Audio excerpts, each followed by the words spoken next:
इस वर्ड को अपने लाइफ के साथ जोड़ लो। हेलो फ्रेंड्स, मैं हूं जगदीप पासवान उर्फ आपके अपने जग्गू भैया और स्वागत है आपका अपने YouTube channel echo with Jaggu में। तो जिन बच्चों ने 11th को पास करके 12th में एंटर कर चुका है या जो बच्चे 10th का एग्जाम दे चुके हैं और जिन्होंने डिसाइड कर लिया है कि उनको अब कॉमर्स चूज करना है, तो आज का ये वीडियो आप लोगों के लिए ही है। तो आप 11th में या 12th में अगर इंटर कर चुके हैं तो कुछ कुछ इंपॉर्टेंट बात जो कि आपको याद रखना है, ध्यान में रखना है, उसको आज हम लोग डिस्कस करेंगे। तो देर नहीं करते हुए बढ़ते हैं हम लोग कि आखिर वो कौन सा बात है जिसको हम लोगों को अपने ध्यान में रखना है सेशन शुरू करने से पहले। तो बच्चों, बेसिकली आज का ये जो वीडियो है ये क्लास 11th और 12th के बच्चों के लिए है जिन्होंने अभी इंटर करा है और न्यू सेशन अब आपका स्टार्ट हो चुका है या फिर होने वाला है।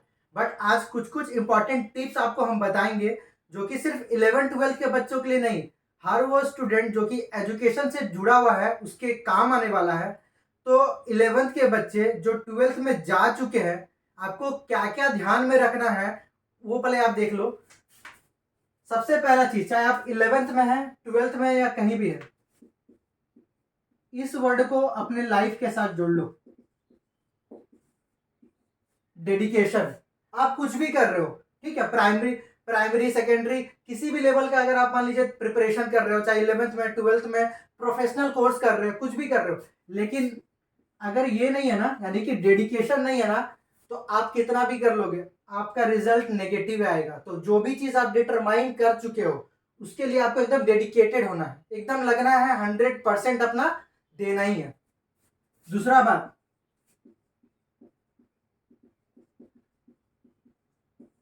गलती क्या करते हैं ना, 90% बच्चे क्या गलती करते हैं, आपको स्कूल में पढ़ाया गया, टॉपिक समझ में आया, या फिर आप कहीं कोचिंग ले रहे हो वहां भी टॉपिक समझ में आया, तो जिस समय आप पढ़ रहे हो, यानी जब आप स्कूल में पढ़ रहे हो या फिर कोचिंग में पढ़ रहे हो, उस समय तो टॉपिक क्लियर हुआ, आपने गलती क्या करा, घर जा करके ये नहीं करा, क्या है, सेल्फ स्टडी। आप अगर दुनिया का सबसे बेस्ट स्कूल में पढ़ रहे हो, बेस्ट टीचर से पढ़ रहे हो, ठीक है, लेकिन अगर आप सेल्फ स्टडी नहीं कर रहे हो तो फिर उसके बाद आपका रिजल्ट अच्छा नहीं आने वाला। ये गारंटी है कि अगर आप सेल्फ स्टडी नहीं कर रहे हो तो आपका रिजल्ट अच्छा नहीं होगा। मतलब आप जितना कर सकते हो उससे हमेशा रिजल्ट कम ही आएगा। तो गलती कहाँ करते हैं बच्चे कि सेशन स्टार्ट होता है तो स्टार्टिंग में आप कंसिस्टेंसी नहीं रखते हो, पढ़ रहे हो नहीं पढ़ रहे हो नहीं पढ़ रहे हो फिर पढ़ रहे हो, लास्ट का जब एग्जाम का 2 से 3 मंथ आता है तब आप क्या करते हो कि 12 घंटा 14 घंटा पढ़ना शुरू कर देते हो। इतना क्यों पढ़ना है, लास्ट के 2-3 मंथ में इतना क्यों पढ़ना है। आप सेशन स्टार्ट हुआ, जो भी टॉपिक पढ़ाया गया घर पे जाइए उसको सेल्फ स्टडी कीजिए। अगर आप डेली का रूटीन में ही 4 से 6 घंटा शामिल कर लो, ठीक है, मतलब आप डेली 4 घंटा 6 घंटा अगर डेली पढ़ रहे हो तो लास्ट का 2-3 मंथ में जो बच्चे 12-14 घंटा मेहनत करते हैं ना, आप लोग को सिर्फ 2 से 5 घंटा ही हार्डली पढ़ना पड़ेगा, आपका रिजल्ट 90% अच्छा होने वाला है। ठीक है, तो यानी आपको क्या करना है, कंसिस्टेंसी बनाए रखना है, रेगुलर स्टडी करने का आदत डालना है। डेली पढ़ोगे, डेली जो भी डाउट्स होगा उसको आप पूछोगे तो आपका जो भी डाउट्स है वो क्या होगा, क्लियर होना स्टार्ट हो जाएगा और टॉपिक सारा क्या रहेगा, क्लियर होता ही जाएगा। यानी एग्जाम जब आने वाला रहेगा उस समय आपके ऊपर लोड नहीं रहेगा, क्योंकि आप तो पूरा साल पढ़े हो ना, पूरा साल पढ़े हो तो फिर किसी चीज का लोड नहीं लेना। तो सेकेंड बात जो कि दिमाग में रखना वो क्या है, कंसिस्टेंसी। ठीक है, अब जो बात बता रहे हैं वो क्लास 11th के लिए बहुत ही इंपॉर्टेंट है। जिन बच्चों ने कॉमर्स चूज करा है, ठीक है, डिसाइड कर लिए हैं कि आपको कॉमर्स चूज करना है 11th में, तो ये कॉमर्स के बारे में एक बात बता दिए। जैसे बोला जाता है कि अगर कोई घर है तो वो डिपेंड करता है उसके पिलर पे, अगर बेस स्ट्रोंग है तो घर भी क्या रहेगा, एकदम टिका रहेगा। तो कॉमर्स क्या है, क्लास 11th कॉमर्स का क्या है, बेस है। तो जिसका क्लास 11th अच्छा हो गया, गारंटी है कि आगे आप अच्छा करते ही जाओगे। यानी इससे पहले कॉमर्स से रिलेटेड आपने ज्यादा कुछ नहीं पढ़ा, अकाउंट्स नहीं पढ़ा, बीएसटी नहीं पढ़ा, इकोनॉमिक्स थोड़ा बहुत पढ़ा है, उतना डिटेल्ड में नहीं पढ़ा। तो 11th में जैसे कि अकाउंट्स, बीएसटी, इको, है ना, बेसिकली 3 चीजें, ठीक है। तो ये 3 सब्जेक्ट्स पे अगर आपने स्टार्टिंग से एकदम मजबूती पकड़ लिया ना तो आपका कॉमर्स लेना सफल हो जाएगा। तब आपको लगेगा कि यार बहुत ईजी है ये तो। टफ कुछ भी नहीं होता है, वो डिपेंड करता है आपके ऊपर। आप मेहनत करोगे तो सब कुछ ईजी लगेगा, मेहनत नहीं करोगे तो सारा कुछ टफ ही लगेगा। ठीक है, तो अगर आपने कॉमर्स चूज करा तो कॉमर्स चूज करने का सबसे बड़ा फायदा यही है कि ये 11 से नीचे यानी 1 to 10 से कहीं से भी रिलेटेड नहीं है। पूरा एक नया आपको फेज मिलता है कॉमर्स में 11th में। तो जिसका 11th अच्छा हो गया फिर तो भाई आगे एकदम बल्ले बल्ले। ठीक है, तो आपको क्या करना है 11th में एकदम बेसिक से स्ट्रॉन्ग रखना है बेस को। बेसिक्स आपका अच्छा हो जाएगा तो आप एकदम डेफिनेटली अच्छा करते जाएंगे।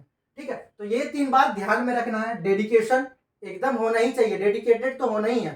कंसिस्टेंसी बहुत ज्यादा मैटर करता है। ठीक है, और तीसरा क्या है कि जो बच्चे 11th में एंटर किए हैं, कॉमर्स चूज किए हैं, तो बेटा 11th आप स्ट्रॉन्ग कर लो, 11th में बेस एकदम मजबूत कर लो। आपको आगे बस कंसिस्टेंसी बनाए रखना है। तो ये 3 बातें जो कि आपको क्लास में एंटर करने के बाद ध्यान में रखना है, इस चीज को फॉलो करना है। ये मेरा गारंटी है कि आप अच्छा करोगे ही करोगे। और एक बात याद रखिएगा, पढ़ाई कभी भी आराम से रिलैक्स करके नहीं होता है। ठीक है, कि आप सो करके पढ़ रहे हो, ठीक है, घूमते घूमते पढ़ रहे हो, ऐसा नहीं होता। एक बात बोला गया है कि मारो मन सुखाओ तन तब पाओगे विद्या का धन। इसका ये मतलब है कि कभी भी मन नहीं करता कि पढ़ो, मन को मारना पड़ता है कि नहीं आज पढ़ना है, आज ही पढ़ना है, तो मन को मारना पड़ेगा। सुखाओ तन मतलब अगर आप मान लीजिए आप सो के पढ़ रहे हो, है ना, चेयर पे तकिया लगा के पढ़ रहे हो, तो नहीं, तन को थोड़ा कष्ट देना पड़ेगा। ठीक है, जब तक आप कष्ट में नहीं पढ़ोगे आप एजुकेशन का जो वैल्यू है उसको नहीं समझ पाओगे। तो मन को मारना पड़ेगा, तन को कष्ट देना पड़ेगा, तब जाकर के आप नॉलेज गेन कर पाओगे। इस बात को आपको एकदम ध्यान में रखना है। हाँ बच्चों, तो उम्मीद है आप लोगों को समझ में आ गया होगा कि इससे प्रीवियस क्लासेस में आप लोगों ने क्या क्या गलतियां करी हैं और अब नए सेशन में वो सब गलतियां नहीं करना है। और मैंने जो जो बातें आपको समझाया है उस बात को आप फॉलो कीजिए, 100% आपका रिजल्ट अच्छा ही होगा। तो आपको करना क्या है, जल्दी से चैनल को सब्सक्राइब कर दीजिए, और अगर वीडियो अच्छा लगा तो वीडियो को जरूर से जरूर लाइक करें। और जो बच्चे इकोनॉमिक्स को लेकर के परेशान हैं तो बेटा आपको परेशान नहीं होना है। इकोनॉमिक्स के लिए जग्गू भैया आपके हमेशा साथ है और एंड तक साथ रहेंगे, साथ में चलेंगे, एकदम एग्जाम में फोड़ेंगे। बस जितना भी आपका डाउट्स है आपको कमेंट सेक्शन में पूछना है। आप डाउट अपना पूछिए, हम आपका डाउट सारा क्लियर करते चलेंगे और अपने दोस्तों में ज्यादा से ज्यादा शेयर करेंगे वीडियोस को, ताकि उन लोगों का भी भला हो और आपका भी भला हो। जल्द ही मिलेंगे आपसे अगले वीडियो में, तब तक के लिए take care, keep smiling and जय हिंद।